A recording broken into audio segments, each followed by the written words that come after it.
ನರೇಂದ್ರ ಮೋದಿ ಅವರು ಬಜೆಟ್ ಬಗ್ಗೆ ಮಾತಾಡ್ತಾ ಇದ್ದಾರೆ ನೋಡೋಣ. नए अवसर देने वाला बजट है. इस बजट से शिक्षा और स्किल को नई स्केल मिलेगी. ये मिडिल क्लास को नई ताकत देने वाला बजट है. ये जनजातीय समाज, दलित, पिछड़ों को सशक्त करने की मजबूत योजनाओं के साथ आया है. इस बजट से महिलाओं की आर्थिक भागीदारी सुनिश्चित करने में मदद मिलेगी.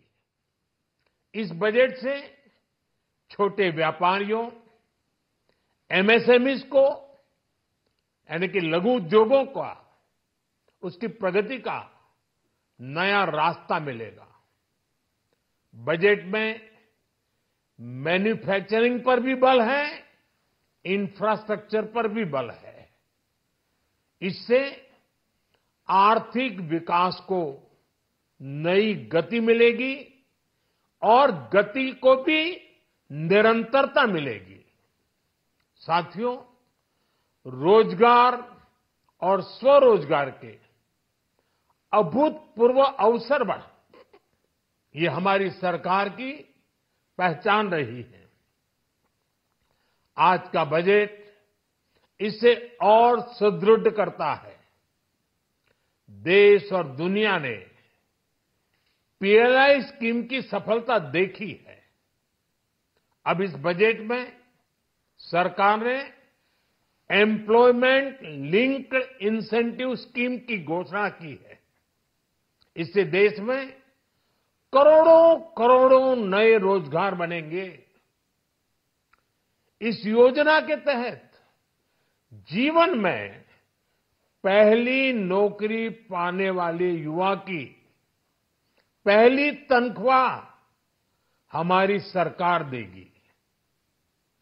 स्किल डेवलपमेंट और उच्च शिक्षा के लिए मदद हो या फिर 1 करोड़ नौजवानों को इंटर्नशिप की योजना, इससे गांव के गरीब के मेरे नौजवान साथी, मेरे बेटे बेटी देश की टॉप कंपनियों में काम करेंगे. उनके सामने संभावनाओं के नए द्वार खुलेंगे. हमें हर शहर, हर गांव, हर घर एंटरप्रेन्योर्स बनाना है. इसी उद्देश्य से बिना गारंटी के मुद्रा लोन की लिमिट को 10 लाख से बढ़ाकर 20 लाख रुपए किया गया है. इससे छोटे कारोबारियों, विशेष रूप से महिलाओं, दलित, पिछड़े, आदिवासी परिवारों में स्वरोजगार को बल मिलेगा. साथियों, हम सब लोग मिलकर भारत को ग्लोबल मैन्युफैक्चरिंग हब बनाएंगे. देश का एमएसएमई सेक्टर मध्यम वर्ग से जुड़ा हुआ है. एक प्रकार से एमएसएमई सेक्टर की ओनरशिप मध्यम वर्ग ही है और इसी सेक्टर से गरीबों को ज्यादा से ज्यादा रोजगार भी मिलता है. छोटे उद्योगों की बड़ी ताकत, उस दिशा में हमारा अहम कदम है. इस बजट में एमएसएमईज के लिए ईज ऑफ क्रेडिट बढ़ाने वाली नई योजना का ऐलान किया गया है. मैन्युफैक्चरिंग और एक्सपोर्ट्स इकोसिस्टम को हर जिले तक ले जाने के लिए बजट में अहम घोषणा की गई है. ई कॉमर्स, एक्सपोर्ट हब्स और फूड क्वालिटी टेस्टिंग के लिए 100 यूनिट्स, ऐसे कदमों से वन डिस्ट्रिक्ट वन प्रोडक्ट अभियान को गति मिलेगी। साथियों, ये बजट हमारे स्टार्टअप्स के लिए, इनोवेशन इकोसिस्टम के लिए ढेर सारे नए अवसर लेकर आया है। स्पेस इकोनॉमी को बढ़ावा देने के लिए 1,000 करोड़ रुपए का फंड हो, एंजल टैक्स हटाने का फैसला हो, ऐसे कई सारे कदम इस बजट में उठाए गए हैं। साथियों, रिकॉर्ड हाई कैपेक्स इकोनॉमी का एक ड्राइविंग फोर्स बनेगा। 12 नए इंडस्ट्रियल नोड्स, देश में नए सैटेलाइट टाउन्स का विकास और 14 बड़े शहरों के लिए ट्रांजिट प्लान्स, इससे देश में नए इकोनॉमिक हब विकसित होंगे और बहुत बड़ी संख्या में नए रोजगार बनेंगे।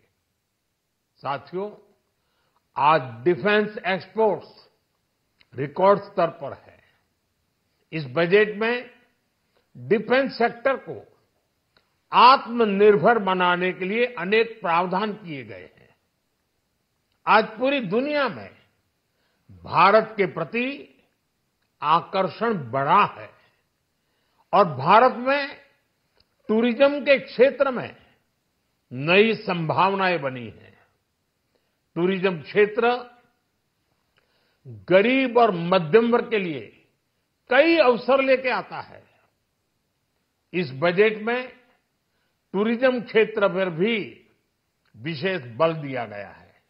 साथियों, एनडीए सरकार ने पिछले 10 साल में ये सुनिश्चित किया है कि गरीब और मध्यम वर्ग को लगातार टैक्स से राहत मिलती रहे। इस बजट में भी इनकम टैक्स में कटौती और स्टैंडर्ड डिडक्शन में भी वृद्धि का फैसला लिया गया है। टीडीएस के नियमों को भी सरल किया गया है। इन कदमों से हर टैक्स पेयर को अतिरिक्त बचत होने वाली है। साथियों, देश के विकास के लिए भारत के पूर्वी क्षेत्र का संपूर्ण विकास पूर्वोदय के विजन द्वारा हमारे इस अभियान को नई गति, नई ऊर्जा मिलेगी। हम पूर्वी भारत में कई महत्वपूर्ण इंफ्रास्ट्रक्चर जैसे हाईवेज, वाटर प्रोजेक्ट्स और पावर प्रोजेक्ट्स का निर्माण कर विकास को नई गति देंगे। साथियों, इस बजट का एक बहुत बड़ा फोकस देश के किसान है। अन्न भंडारण के लिए दुनिया की सबसे बड़ी स्कीम के बाद अब हम वेजिटेबल प्रोडक्शन क्लस्टर्स बनाने जा रहे हैं। इससे एक और छोटे किसानों को फल, सब्जियों, अन्य उपज के लिए नए बाजार मिलेंगे, बेहतर दाम मिलेंगे, तो दूसरी ओर हमारे मध्यम वर्ग के लिए फल, सब्जियों की उपलब्धता बढ़ेगी और परिवार के लिए पोषण भी सुनिश्चित होगा। कृषि क्षेत्र में भारत का आत्मनिर्भर बनना समय की मांग है। इसलिए दलहन, तिलहन की पैदावार बढ़ाने के लिए किसानों को मदद की घोषणा की गई है। साथियों, देश में गरीबी समाप्त हो, गरीब का सशक्तिकरण हो, इस दिशा में भी आज के बजट में प्रमुख घोषणाएं की गई हैं। गरीबों के लिए 3 करोड़ नए घर बनाना तय हुआ है। जनजातीय उन्नत ग्राम अभियान सैचुरेशन अप्रोच के साथ 5 करोड़ आदिवासी परिवारों को मूलभूत सुविधाओं से जोड़ा जाएगा।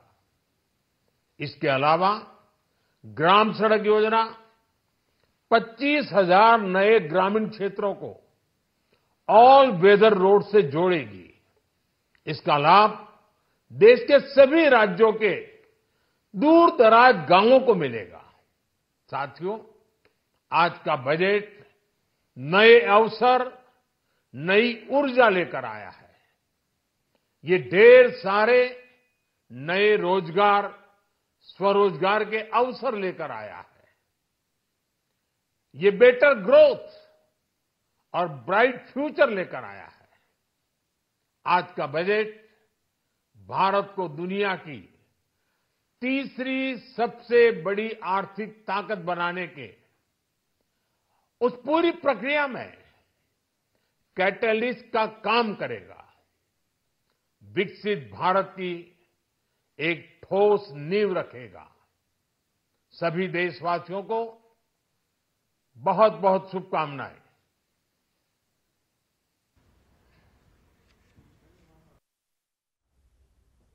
ಇದು ನರೇಂದ್ರ ಮೋದಿ ಅವರ ಮಾತು. ಕೃಷಿ ಕ್ಷೇತ್ರದಲ್ಲಿ ಆತ್ಮನಿರ್ಭರತೆಯ ಗುರಿಯನ್ನ ಈ ಸರ್ಕಾರ ಹೊಂದಿದೆ ಅನ್ನೋ ಮಾತನ್ನ ಅವರು ಹೇಳಿದ್ರು. ಇನ್ನು ದೇಶದಲ್ಲಿ 3 ಕೋಟಿ ಮನೆಗಳನ್ನ ನಾವು ಕಟ್ತಾ ಇದ್ದೀವಿ. ಪ್ರತಿಯೊಂದು ಮನೆಯಲ್ಲೂ ಕೂಡ ಸಣ್ಣ ಕೈಗಾರಿಕೆಗಳು ಆರಂಭ ಆಗಬೇಕು, ಉದ್ಯಮಿಗಳು ಸೃಷ್ಟಿಯಾಗಬೇಕು ಅನ್ನೋ ಮಾತನ್ನ ನರೇಂದ್ರ ಮೋದಿ ಅವರು ಹೇಳಿದ್ದಾರೆ. ರೈತರ ರಕ್ಷಣೆ, ಸಶಕ್ತೀಕರಣಕ್ಕೆ ನಮ್ಮ ಸರ್ಕಾರ ಬದ್ಧವಾಗಿದೆ. ಆ ನಿಟ್ಟಿನಲ್ಲಿ ನಾವು ಈ ಬಜೆಟ್ ಅನ್ನ ಮಂಡನೆ ಮಾಡಿದ್ದೀವಿ. 5 ಕೋಟಿ ಆದಿವಾಸಿಗಳಿಗೆ ಮೂಲ ಸೌಕರ್ಯವನ್ನ ನಾವು ಒದಗಿಸ್ತಾ ಇದ್ದೀವಿ ಅನ್ನೋ ಮಾತನ್ನ ನರೇಂದ್ರ ಮೋದಿ ಅವರು ಹೇಳಿದ್ದಾರೆ.